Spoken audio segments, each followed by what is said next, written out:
Yeah, your work is known for intricate patterns and really exploring the balance between order and chaos, and your use of color is extraordinary.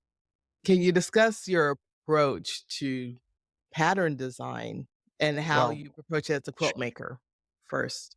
good question. I loved my undergraduate and graduate education, and I loved the pedagogical systems that my professors and my instructors used in delivering this material that we as students had to learn. And that formation obviously fed into how I approached my own work once I was out on my own. And I've always had a big interest in the the I guess I have to use that word pedagogical again, that the pedagogical rationales for how and why certain systems of design developed and how they get applied.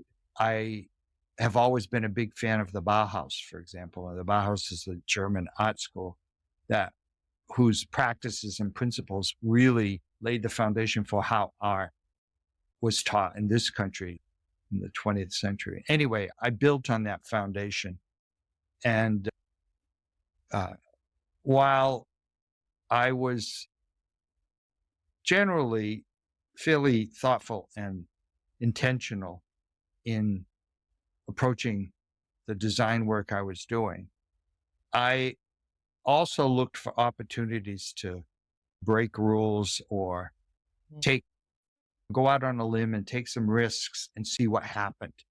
And I think while I certainly didn't have a conventional career launch, in fact, I didn't even know really that I had a career until I had been doing it for 4 or 5 years.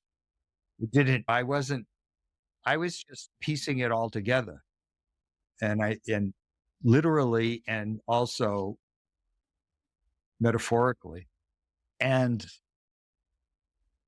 it was a long time, really. It was into the late 1980s before I realized that I had built a business, that I had a small business.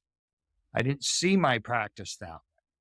I was this maker who made things and did these things in isolation in my studio and then put them out in the world and hoped that people would respond to them. Once, I guess it was a level of maturity that I reached where I started to realize that this was, in fact, a business. I was able to broaden that, my practice to embrace also the management of this small, and